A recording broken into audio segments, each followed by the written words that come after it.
Olá, bom dia, boa tarde, boa noite. Meu nome é Milka, sou professora da Escola Alternativa, tá? Professora dos alunos do 4º ano único, tá bom? E hoje eu vim para apresentar aqui a disciplina de História. Na disciplina de História, trabalharemos o quê? O capítulo 3. No capítulo 3, abordaremos os temas: por que pré-história, como se divide a pré-história, como viviam os seres humanos no período paleolítico, a dominação do fogo, as glaciações, as transformações do Neolítico e a Revolução Alimentar, tá? Todos sentados, vamos lá. Vamos conversar um pouco, né? Temos aí representante da nossa pré-história, bem conhecido, né? E o Diego fala o seguinte: por que pré-história? Os meus alunos já sabem, né? Por que a gente estuda pré-história? Pré-história, ela antecede tudo que vem desde o surgimento do homem ou até o momento que antecede a escrita. Então, todo esse período é datado, tem nome específico, chamado de pré-história, tá bom? Junto com isso, Manning, ele fala assim: em que continente ocorreu o surgimento do homem? Se a gente está estudando a pré-história, que vai desde o surgimento do homem até o período que antecede a escrita, né? Onde ele surgiu? Os meus alunos sabem muito bem, a gente já estudou, espero que já tenham respondido. O continente que eles surgiram foi na África. Então, a partir desse momento, a gente vai estudar a pré-história, as partes dela. Então, a pergunta é: como se divide a pré-história, né? A pré-história, ela é dividida em 3 etapas muito importantes, tá? O primeiro período é a Idade da Pedra Lascada. Idade da Pedra Lascada, ela também é conhecida como período paleolítico, tá bom? Temos também a segunda idade, que é a Idade da Pedra Polida. Tem outro nome também que ela é conhecida, que é o período Neolítico. E temos a última etapa do período da pré-história, que é a Idade dos Metais, tá bom? Vamos começar abordando, né, fazendo uma pequena revisão sobre o primeiro período, que é o período paleolítico ou Idade da Pedra, né, Lascada. Como viviam os seres humanos no paleolítico? Como é que será que eles viviam, né? Temos algumas etapas aqui a seguir. Como é que eles se alimentavam? Porque naquele período era muito complicado, não tinha uma facilidade de alimentação. Então, como é que ocorria a alimentação dele? Olha só que interessante. Era através de caça, através da pesca e também, que era a maior quantidade, sua alimentação basicamente era baseada nisso, que era a coleta de frutas e raízes. Então, eles eram seres caçadores-coletores. Então, eles viviam diretamente da natureza, eles dependiam totalmente da natureza. Então, o tempo todo, eles teriam que estar se locomovendo para procurar animais, para caçar ou para pescar, ou se alimentar diretamente da coleta de frutas e raízes, tá bom assim? Além da alimentação, a gente vai lembrar também que essa característica deles viverem da necessidade direta da natureza promoveu que eles tivessem uma vida nômade, né? Como assim? Então, a característica de ser nômade é uma característica que indica seres que não têm moradia fixa, que dependem do ambiente para sobreviver. Então, eles têm que estar mudando de ambiente o tempo todo. Andam para um lado, vão para o outro, se reúnem em bandos, em pequenos bandos, e andam por vários lugares, procurando abrigo, procurando por alimentação. E aí é onde a gente entra com a característica de moradia desses grupos nômades. Se eles se deslocam com tanta facilidade, como é que eles moravam? Como eram as residências deles? Olha que interessante, eles moravam em cavernas e abrigos improvisados. Eles encontravam uma caverna e faziam uma moradia lá de curto período de tempo, ou eles improvisavam uma moradia. Como era a improvisação dessa moradia? Olha que interessante, feitos de partes de planta ou peles de animais. Logo em seguida eu vou apresentar, né, como seria. Ferramentas. E as ferramentas desse período paleolítico, período muito antigo, primeiro período do surgimento do homem, como é que se dá? Eram feitas de ossos e pedras lascadas. A gente já estudou também que a pedra lascada, ele encontrava a pedra, né, quebrada, e ele usava aquilo para destrinchar, cortar, rasgar a pele do animal e assim se alimentar. Olha que interessante essa imagem. Nessa imagem a gente tem a demonstração características de moradia desse povo. A gente tem a mulher aqui com um bebezinho, o menino pegando aqui gravetos, o homem aqui juntando para formar uma fogueira e em seguida o que é que a gente vê ao redor? Uma caverna, a moradia dele. Que moradia interessante, né?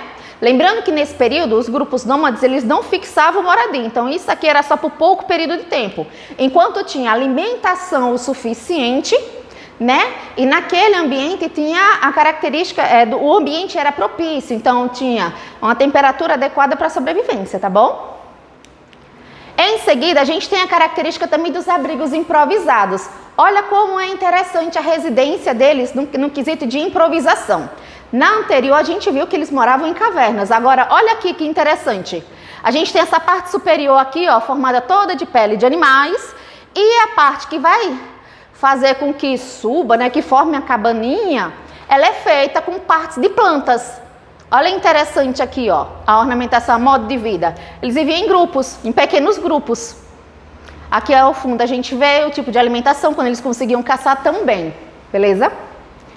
Próximo slide a gente vai falar justamente sobre o domínio do fogo. Então vemos aí o nosso coleguinha perguntando, como é que surgiu o fogo? Para explicar o surgimento do fogo, olha que interessante. Eu fiz uma pirâmide. Toda pirâmide a gente inicia sempre pelo quê? Pela base. Para eu conseguir explicar tudo ao nosso coleguinha, que vai ser lá com a compreensão dele ser completa, primeiro eu vou começar do início. Quando ele me pergunta como surgiu o fogo, aí eu vou e me expresso e falo, o fogo sempre existiu. O fogo é um elemento da natureza, a natureza sempre produziu. Cabia ao homem ter a característica, a inteligência suficiente para ele pensar e entender que quem produz o fogo é a natureza. E aí a gente vem para a seguinte questão, no caso. Se o fogo sempre surgiu, como é que o homem conseguiu desenvolver essa técnica dele mesmo começar a produzir? Através da observação. De repente o homem parou, sentou e olhou. Viu que começou a chover, viu trovejar e viu relâmpagos. Quando os relâmpagos batiam em uma árvore, um material vivo, né? Em alguns momentos ele batia no animal, matava esse animal, então para eles era método mais fácil possível. Mas também acontecia de bater numa árvore, lá, bater na árvore e tocar fogo, pegar fogo. No começo eles ficavam com medo, mas em alguns momentos eles começaram a entender que aquele fogo também poderia trazer benefícios. Então eles iam lá, faziam uma tochazinha, colocava lá no fogo, voltava para sua residência. Adquiria fogo para assar os alimentos, para se aquecer. Enfim, o que eles podiam naquele momento e tinham consciência para usar o fogo. Então eles começaram a observar que o fogo também era muito interessante, né? Era benéfico para eles. E por último, aí a gente vê aí eles começarem a entender que se o raio caía na árvore e pegava fogo, por que eles não podiam pegar partes da árvore e tentar fazer com que pegasse fogo? Então eles começaram a usar o que para produzir o fogo?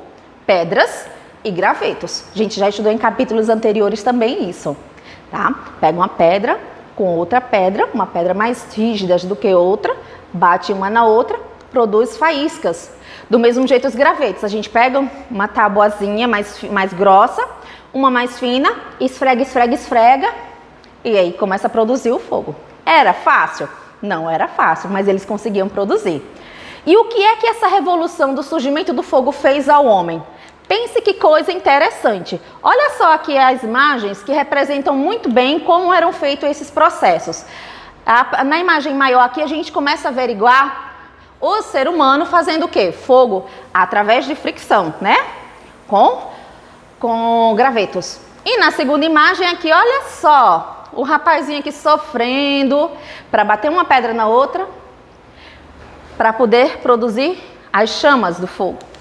E em seguida, o que é que a gente vai falar? O fogo trouxe muitos benefícios, mas o que é que essas mudanças propiciaram para o ser humano? O que é que trouxe de benefício para o ser humano? É bem interessante isso. Vamos ver. Tem uma sequência bem bacana. Olha só, na primeira, a gente tem que lembrar o básico, né? O desenvolvimento do fogo propiciou que eles conseguissem se aquecer. Né? No período em que eles viviam, era um período muito hostil, porque eles dependiam diretamente da natureza. Se estivesse chovendo, eles tinham que aguentar a temperatura baixa. Se estivesse num ambiente extremamente quente, eles teriam que suportar aquela temperatura, né? Ambiente que não tem água, eles tinham que suportar a vivência naquele ambiente. Tendo comida, não, eles dependiam totalmente da natureza. A partir do momento que eles conseguiram descobrir como produzir o próprio fogo, o aquecimento ajudou bastante, porque eles podiam fazer fogueiras mesmo morando num ambiente muito frio e assim se aquecer. Bem interessante. Em seguida, a gente fala sobre espantar os animais. Oxe, tio, o fogo espanta os animais? Principalmente à noite, sim.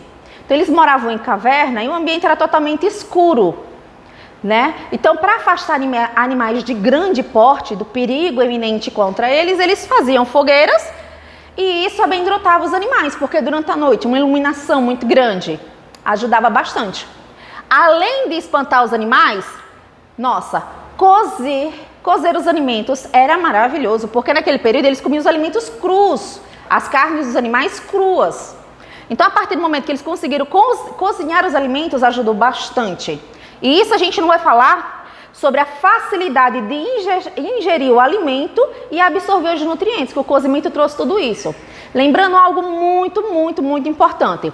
No período que eles começaram a aprender a cozinhar os alimentos, né, vamos destacar o caso que eles começaram primeiro assando os alimentos. Então, eles pegavam partes dos animais e colocavam próximo ao fogo. Isso é o mais interessante. E assim eles assavam. Com o passar do tempo, eles desenvolveram técnicas maravilhosas, técnicas de produzir a própria cerâmica, né? O próprio objeto. Então, aí eles começaram a adicionar a água. O fato de adicionar água ajudou muito na ingestão e na absorção dos nutrientes, beleza? Em seguida, a gente vai falar sobre enxergar à noite.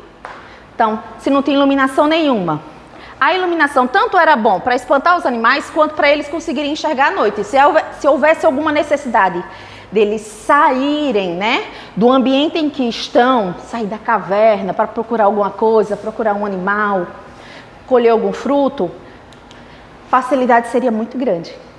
E por último, gente, a fogueira. O desenvolvimento do fogo necessitava que se juntasse muitos gravetos para produzir uma fogueira. Isso desenvolveu muito a convivência dos seres humanos naquele período. A convivência melhorou porque eles foram obrigados a interagir, tá? Então, à noite eles se uniam para se aquecer, para se proteger de grandes predadores, de grandes animais, né? Para enxergar melhor ao seu redor. Então, eles acabavam tendo que conversar, né? Tentar se comunicar nesse período. E isso foi muito bom para a convivência, tá? Vamos continuar? Em seguida, Cid me pergunta: e o que é uma glaciação? Ah, tia, a senhora falou que o ser humano naquele tempo necessitava muito, né, da natureza ser propícia a ele. Então, tudo que a natureza produzia, que tinha naquele ambiente, o ser humano vivia à base dela, né? A sobrevivência vinha dela. Ok. A tia também já falou que a característica, né, do ambiente, no caso, a temperatura do ambiente também influenciava. Fosse muito quente, era muito difícil de viver, né, era muito abafado. Se fosse uma temperatura muito baixa, também era complicado, né? A temperatura do corpo abaixava. Aí o ser humano passou por um período complicado, a glaciação. No nosso livro a gente estudou sobre a Era do Gelo. A glaciação nada mais é do que o período da Era do Gelo. Olha, e o Cid tá bem, ó. Chega a estar feliz, porque vamos falar de um assunto que ele conhece bem. O que é que essa glaciação fez? Ele era um fenômeno natural. Foi um fenômeno natural que diminuía a temperatura. A temperatura de onde? De todo o planeta. Então, o planeta Terra ele começou a passar por um sério período de diminuição de temperatura. O que é que acontecia com essa diminuição de temperatura, né? Aqui, interessante, ele cobria, essa diminuição de temperatura, ele passava por continentes e oceanos. Como assim, tia? Se formava uma grossa, uma densa camada de gelo, né, de blocos de gelo, sobre toda a superfície do continente e dos oceanos. Então, imagina, a temperatura baixou, uma séria camada grossa sobre os ambientes terrestres, né? E os ambientes, né, marítimos. Olha que interessante, isso prejudicou muito. eles conseguiriam obter frutos, raízes, né? Obter os animais para se alimentar, né? Porque os animais dependem indiretamente ou diretamente dessas plantas. Então, o ser humano foi obrigado a realizar o quê? As primeiras migrações. Então, o ser humano ele já era nômade. Então, ele se deslocava de um pequeno período, de um canto, de uma área para outra área. Mas o espaço era curto. Então, ele ia um pouquinho para lá, se afastava mais um pouquinho e aos poucos eles iam mudando de ambiente. Mas a migração eles eram obrigados a ir para lugares extremamente distantes, né? E o que isso trouxe? A migração trouxe muita coisa nova? Trouxe também. Vamos dar uma olhadinha. Porque eles trouxeram benefícios e mudanças, grandes mudanças. Como seriam? O que conseguiram migrar? Eles conseguiam maior proteção contra o frio. Porque ao migrar, eles iam para lugares distantes e assim eles conseguiam ambientes que eram mais aquecidos, evitavam o excesso de frio e também conseguiam alimentos com maior facilidade. Então, se eles viviam da natureza, buscar ambientes mais quentes e buscar um ambiente em que tem uma alimentação em abundância já era excelente para eles sobreviver naquela região. E toda vez que começava a escassez de alimentos ou um frio intenso, eles se deslocavam. Por isso que a gente fala da migração. Mas esse período de migração trouxe muita coisa. Isso aqui é só o início, porque quando a gente fala de proteção contra o frio e de alimentos em abundância, isso aqui é só o motivo deles migrarem. Mas trouxe consequências inexplicáveis, maravilhosas. Como seria? As crianças nasciam em lugares mais seguros. Então, eles já tinham domínio do fogo, já migravam.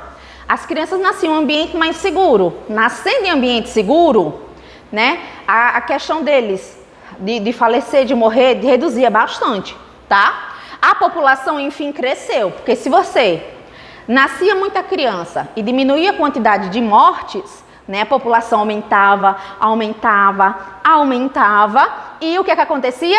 Se espalharam dentro e fora da África. Por quê? Lembre, mesmo com esse crescimento populacional entre eles, ainda estávamos num período de glaciação. Sendo assim, eles precisavam continuar migrando, se deslocando.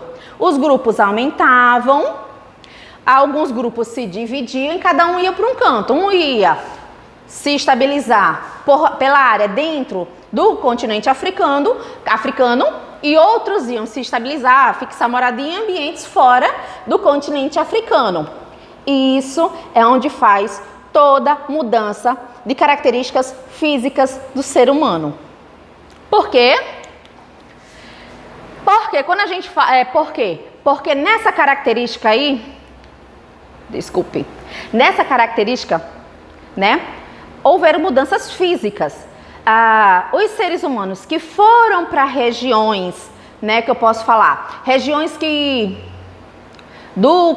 saíram do continente africano, eles começaram a desenvolver características específicas da região, da onde tinha. Se a característica daquela região era ter um ambiente mais frio, né? Aí o que acontecia? Características físicas de coloração de pele e de rosto, de forma física, né, do rosto, mudaram também. Então, ambientes que eram mais frios, os olhos eram menores, as narinas eram mais estreitas, tá? A pele era um pouco mais clara. Ambientes que tinham uma temperatura mais alta, era necessário que houvesse uma evolução do homem para a característica das narinas serem mais largas, o tom de pele ser mais escuro, tá? E isso foi se desenvolvendo até eles tomarem toda conta do planeta. Demorou? Demorou, a gente já estudou isso também, tá?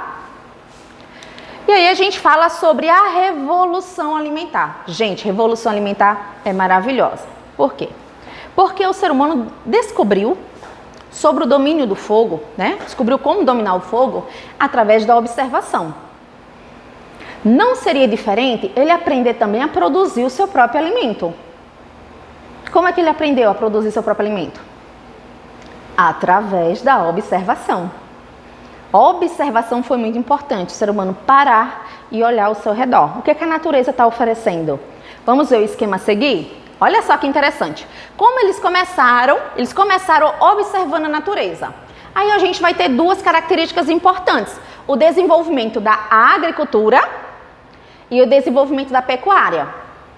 Para se desenvolver a agricultura, o que aconteceu? Nossa, que interessante.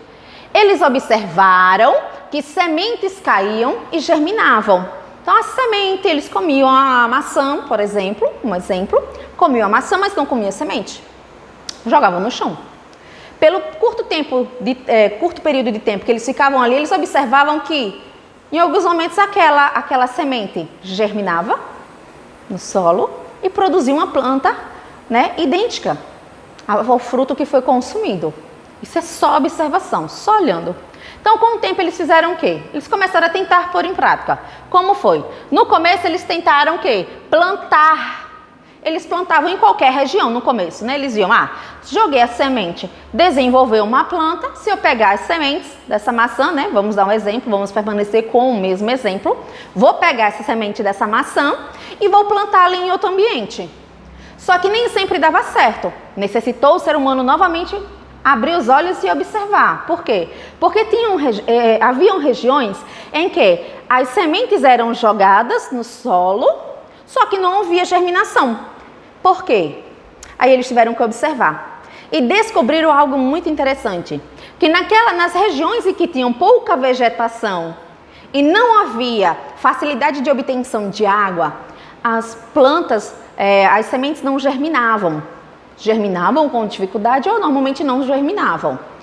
Mas quando eles jogavam sementes em regiões que era uma grande vegetação, próximas de rio, aí eles viam que as sementes germinavam, produziam frutos, né? Produziam macieiras que logo em seguida iam dar os frutos, né? Olha que interessante, o que o ser humano fez? Foi morar próximo do rio. Então, próximo do rio tem vegetação. Significa que aquela área é interessante para mim. Então, eu tenho água para minha sobrevivência e agora eu também vou ter para desenvolver o meu plantio. Interessante, né? O desenvolvimento da agricultura. Mas não é só isso. Através da observação também, ele desenvolveu as características da pecuária. Vamos ver quais são essas características da pecuária? Então, ele começou a observar, né, os animais. Eles viam que os animais se procriavam. Então, de vez eles comerem todos os animais, eles começaram a aprisionar os animais. E comia uma parte e outra deixava se reproduzir, o macho e a fêmea. E assim eles começaram a entender, né, com a reprodução dos animais, que eles não ia faltar aquele alimento. Aquele alimento não ia faltar. Porque se eles esperassem que o animal se reproduzissem, eles poderiam consumir a carne logo em seguida, mas sempre ia ter alguma espécie, tá? E o que é que isso trazia de benefício, né? Porque vamos lá, trabalhar com a pecuária, eu vou cuidar de animais, eu vou manter aprisionados os animais, vou esperar eles se reproduzirem para eu comer. Mas só para comer? Não. Eles obtinham o quê? Né? Carne, pele e ovos. Por que carne, pele e ovos? Porque era comum eles encontrarem porcos, eles encontrarem aves, né? A galinha mesmo era um animal muito comum. Então, eles conseguiam dos porcos, por exemplo, tirar a carne para consumo, a pele para se cobrir, né? Para proteger o corpo, para aquecer. E, enfim, os ovos da galinha também serviam como alimento, além da própria galinha. Tá bom? Continuando. Aí a gente fala sobre revolução agrícola e revolução neolítica. É justamente isso. Essa revolução alimentar trouxe mudanças na forma da vida desses seres humanos. Porque, vamos lá, são nômades ainda, né? Eles são nômades. Então, vivem de caça, de pesca, de coleta, aprender a desenvolver a agricultura, aprender a desenvolver a pecuária. O que é que lhes faltam? Olha só, com o desenvolvimento da agricultura e pecuária, eles começaram a se desenvolver deixando a característica de serem sedentários para serem... Deixando a característica de serem nômades para virarem sedentários. Tia, mas o que quer dizer ser sedentário, né? É Que significa fixar, no caso da história, significa fixar moradia. Lembra que os grupos nômades, eles ficavam por um curto período de tempo. Eles dependiam o tempo todo da natureza. Aí eles aprenderam a dominar o fogo, aprenderam técnicas de agricultura e pecuária. Então era interessante. Se eu consigo manter a temperatura, né, do ambiente agradável, se eu consigo produzir meu alimento, criar os meus animais, por que eu preciso me mudar tanto? Então agora começa a formar os novos grupos de seres humanos, que são baseados na vida de sedentarismo, tá bom? E o que é que isso traz? Ser sedentário. Olha que interessante. Diminui o perigo, aumenta a população, né? Eles desenvolvem técnicas de agricultura, de pecuária. O que é que falta? O que é que falta? Uma organização desse novo grupo. Então agora começa a formação das primeiras vilas e posteriormente da cidade, tá? O nosso conteúdo foi grande, abordou muitos aspectos do período paleolítico como início, falamos do período neolítico também, foi bem interessante. Peço que qualquer dúvida, volta o vídeo, retorna, dá uma visualizada e também leia o livro, tá? Com grande carinho eu me despeço. Beijo. Bons estudos!